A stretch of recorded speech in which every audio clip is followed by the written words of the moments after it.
habe die Ehre. Ich bin's, der Birger. Bevor wir anfangen, ändern wir heute erst mit Musik. Um Gottes Willen, nein, bitte nicht.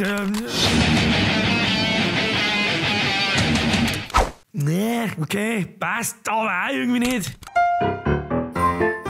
Ja gut, das lässt man. Besser wird's nicht mehr, meine. Dazu hängen wir noch ein, zwei Kugeln auf, zünden wir Kerzen an und einen Gunstschnee schalten wir auch noch dazu. Einen echten kriegen wir in dem Leben meine sowieso nicht mehr zum Singen. Weil heute heißt's How to Weihnachten. Wunderbare Zeit. Besinnlich, ruhig, stressfrei. Alle freuen sich aufs Familienzusammensein. Ja, genau. Fangen wir lieber an mit Phase 1. Besinnliche Adventszeit. Vorfreude ist die schönste Freude. Und weil wir uns allesamt wie Sau auf den 24. freuen, zeigen wir jeden Tag. Wie wir alle wissen, wenn man nämlich alle 5 Minuten auf die Uhr schaut, vergeht Zeit schneller heißt's. Für das hängen wir ab dem 1. Dezember einen Adventskalender ins Haus. Jeden Tag machen wir noch an der Tür auf und schirmen uns ein Stückel Schoki in die Pfotzen. Außer du bist reich, dann schiebst du jeden Tag einen Goldbarren in die Pfotzen und da stickst hoffentlich drauf. Neben dem Adventskalender stellen wir uns noch einen Adventskranz in die Bude. Das ist das kleine runde Drum mit 4 Kerzen drin. Woche für Woche an jedem Sonntag zünden wir eine MEHRA bis alle 4 brennen. Das Ganze symbolisiert übrigens die aufsteigende Helligkeit bis zum 24. Die Adventszeit ist übrigens auch Christkindlmarktzeit. Der professionelle Alkoholiker unter uns nennt das Ganze übrigens auch gern Glühweinfest. Und nicht Wintermarkt oder Weihnachtsmarkt oder sonst irgendeinen preisen Scheißdreck. Du stehst dann umeinander bei minus 40 Grad, kaufst den Scheißdreck, den du nicht brauchst und saufst einen Glühwein mit Schuss, der am Schluss zum Schuss mit Glühwein wird, wo die Tasse 5 Euro plus 8 Euro Pfand kostet. In ganz kurz kann man das Ganze auch so zusammenfassen. Christkindlmarkt Phase 1. Ah, schön, endlich wieder Glühweinfest. Phase 2. Was? Die wollen 6,50 für ihre Leberkasse. Macht man dem eine Steuererklärung oder was? Spinnen die! Und Phase 3. Alter, wenn mir jetzt noch einer anrempelt. Hau ich alles zusammen! Wunderbare Veranstaltung. Für die Jungen unter uns, ja, es hat wirklich Zeiten gegeben, wie im Dezember noch Schnee gelegen ist. Und wenn's in der Adventszeit daheim mit der Mom Plätzl bauen hast, mit dem Pap zum Christbaumkaffer gefahren bist und draußen währenddessen alles ruhig, eiskalt und weiß war, hat das einen sehr speziellen Flair versprüht, der schwer zum Beschreiben ist heutzutage. Schnee gibt's nämlich keinen mehr und bis Mitte Dezember kannte mich in der Badhosen am Backerweiher hocken. Aber die nächste wichtige Frage klären wir in Phase 2. Christkindl oder Weihnachtsmann? Stellen wir uns die Frage doch einfach mal anders. Also, entweder Christkindl, den kleinen im dreckerten Hodern eingewickelten Jesus-Sepp-Hosenscheißer.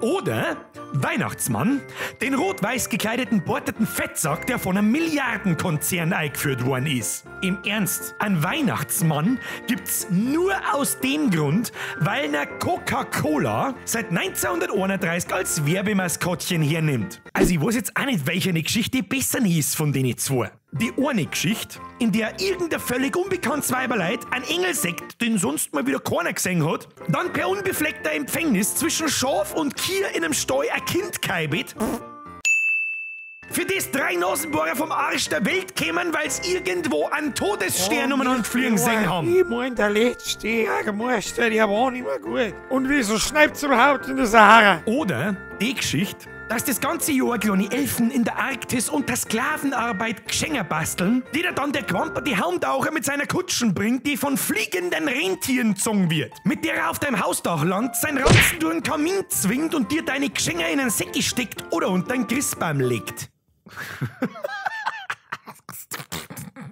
Ohne das jetzt mal weiter zu bewerten, ohne Vorurteile, ohne jemanden beeinflussen zu wollen. Aber frag dich doch mal selber! Gehen wir lieber weiter zu Phase 3.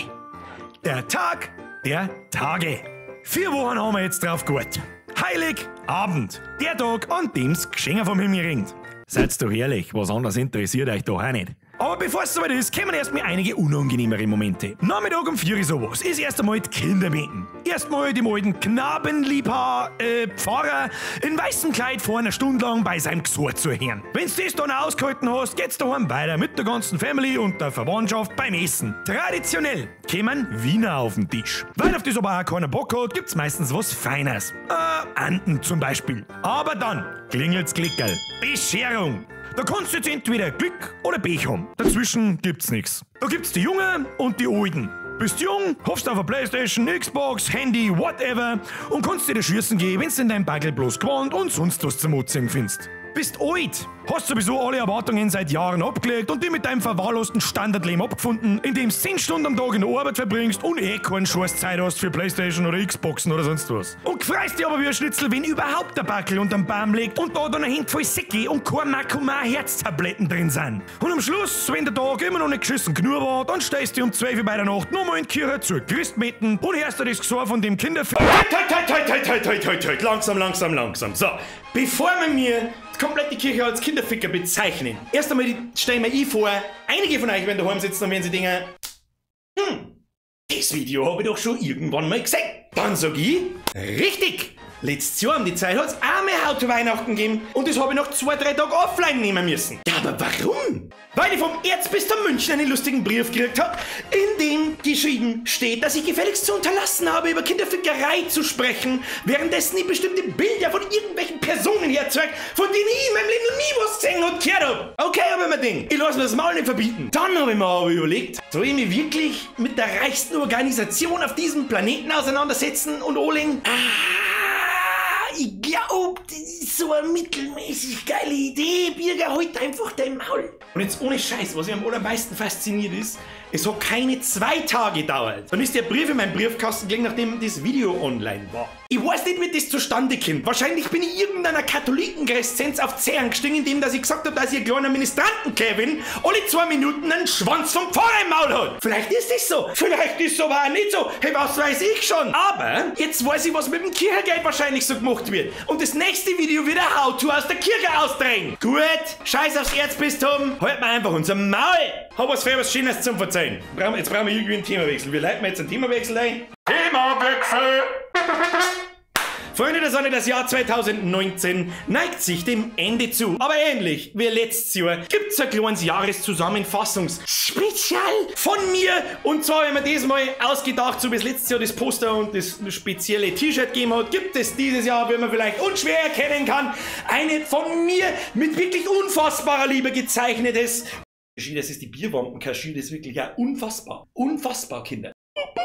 Ähnlich wie das letzte Jahr der Fall war, gibt es dieses Jahr auch wieder als Poster. Wunderschön gezeichnet, da ist alles drauf, was der gemeine Birger Insider so kennt. Von Vogel bis zu Buckfutzen 1830 bis zum Rest in Peace, Bullet und Küss dein Auge, Brudi, ist alles dabei. Das Ganze gibt es natürlich auch als T-Shirt und ich glaube, gibt es gar irgendwo eine Kiste, das liegt ja irgendwo umeinander. Oh, es ist flauschig, ist ein bisschen teuer, aber das hilft sowieso nicht. Hashtag geldgeiler Wichser. Die ganze Karte findest du mir jetzt mehr auf birger.de. Link ist unten in der Beschreibung und da schreibe ich es irgendwo hin, weißt du selber, was es ist. Ich ziehe wie jedes Mal meinen imaginären Hut vor Ihnen. Es ist mir stets eine Ehre, Sie belustigen zu dürfen. 2019 war nochmal brutaler als 2018. Vielen herzlichen Dank. Ich wünsche Ihnen frohe Weihnachten, eine schöne Weihnachtszeit. Lassen Sie sich's gut gehen. Wir sehen uns in die Livestreams jeden Montag, Mittwoch um 20 Uhr. Und jetzt haut's euch eine. Habe.